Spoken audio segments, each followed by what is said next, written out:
Hi, love you guys. Welcome to Chess Saga channel. It's been long time since I post the video.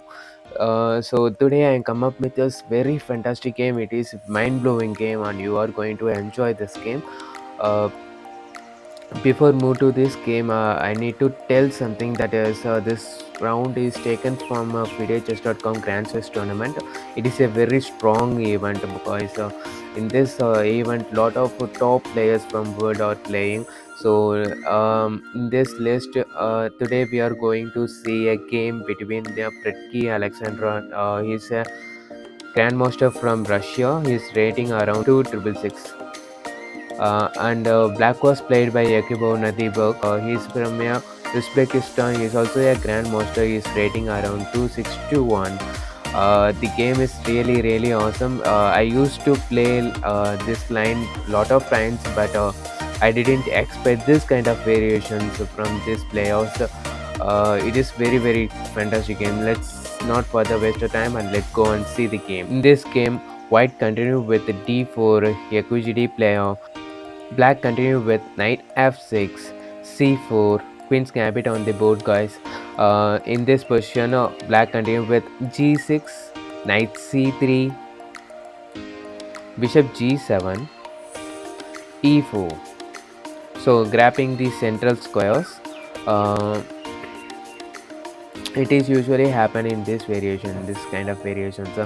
And after e4, black continue with d6, king's Indian defense on the board, guys. In this position, white continue with h3, black played w, white continue with bishop to g5. So if black tends to move this pawn, this knight will be pinned. So in this position, black continue with knight to c6, attacking this center pawn. And after knight c6, white continue with knight to f3. Now black played h6. Usually, lot of players will move like bishop to e3. There are also some good squares available like bishop to h4 and bishop to d2, and bishop to f4 is also possible, but the thing is knight will come and attack this bishop. Eventually you have to move this bishop back, and after knight comes to h4, and this bishop will activate and attacking the center. So that's why bishop f4 is not at all a base move. But okay, in this position bishop comes to e3. After then white after then black continue with e5, attacking the central. The usual move in this position is d5, but nowadays lot of players used to play like developing the bishop and castling, and if the pawn catches this pawn, they capture with this knight, and look forward to uh, get good position by launching good attacks on open file. So in this position, engine suggesting is d5. After d5, knight get attacked. When you think carefully, you can see after knight moves, it is very passive, and you have to move this knight and then developing this pawn, and then you can activate this knight, or you have to move this pawn and allow this knight to come to this g6 square. So it is very difficult for developing the pieces quickly. So in this position, the best move for black is knight to d4. And you can ask me the what will happen if knight captures, pawn captures, and bishop into pawn. Let's see this variation. After knight to d4, white continue with knight into d4, just e5 into d4. So in this position, you can able to capture this pawn by playing bishop into d4. But the problem is, if you capture this pawn with bishop into e4, black has a good move like knight into e4. It is not a sacrifice, guys. This you can see this is a sacrifice, but it is actually not a sacrifice, guys. The thing is, if you capture this knight with this, and black will eventually play this fantastic move on queen to h4, and it is attacking this knight. If you look carefully, this queen not only attacking this knight but also attacking this bishop on d4, because it is indirectly get contacted. If knight moves, and then queen will capture this bishop, and the black have lot of compensations. So in this position, you can't take this with bishop, so white continue with queen into d4.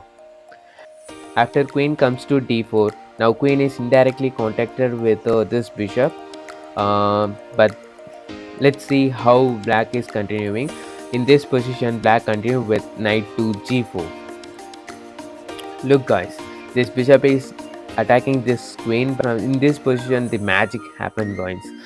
There are lot of variation. I used to play this position a lot of times. I didn't expect this kind of variations to be happen. uh, can you guess what move did white played? He didn't even consider about his queen. He captured this knight on g4 guys. He sacrificed this queen on d4. Look guys, what is going on here? If you see correctly, this queen is gone right now, right? But the thing is, white is very happy to have this position, because he has a lot of compensation in this position. After bishop captures the queen, you have to capture because you already gave up your piece. So after capture this bishop captures d4. Now you can see there is already a checkmate red, like rook into this pawn, and then a rook will give checkmate on h8. So in this position, white black continued with king h7, don't allowing rook to capture this pawn. uh, After playing king to h7, white continued with bishop to e2, and it also supporting this pawn. Now black played f5. You can see, right? The thing is, you have to activate this pieces, because even though black is up their material, but the problem is black don't have very active pieces. That's why black open up this position by playing f5. In this position, white continue with e into f5, and g into f5. Now it's your turn guys. You can find out a very fantastic move that's the only best move can keep plus for a white position. Can you guess what kind of move that white played? The white played rook to h5. The thing is, you can't capture this pawn, because it will automatically open this diagonal for this white light square bishop, and the king will be in trouble.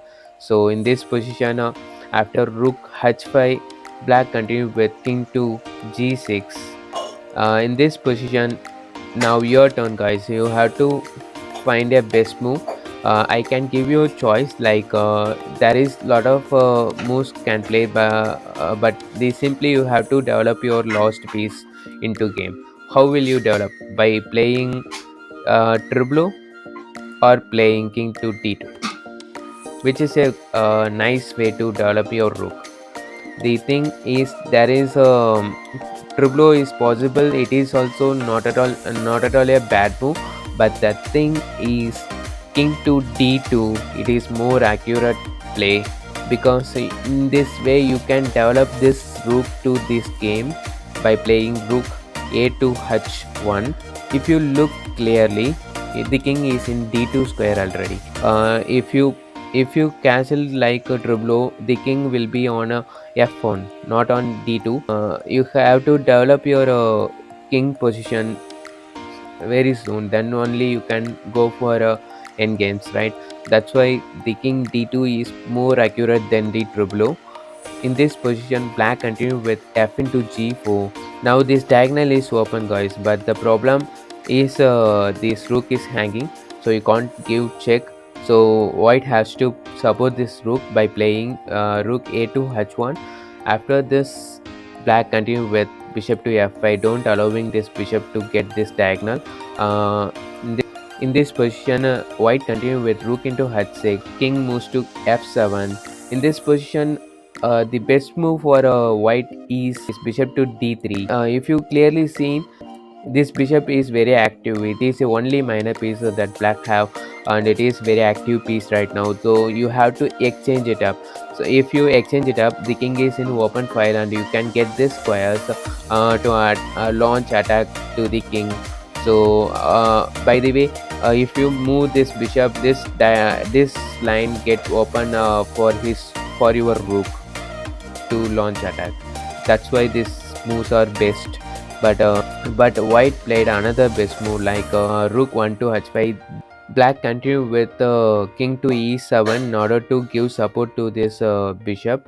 So after king to e7, now white played a super move. I really like this idea, but if you put this position in engine, I don't like this move very much. But this engine, right, human, you can think you have to activate all the pieces, right? Now your bishop is activating, your another bishop is well activated, and your rooks are in good positions. Now the only piece don't have much of active squares is this knight.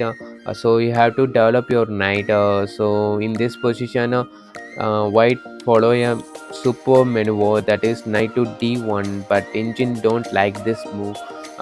Engine suggesting again bishop to d3. The white idea is knight will go to e3 square and attacking this bishop and this pawn.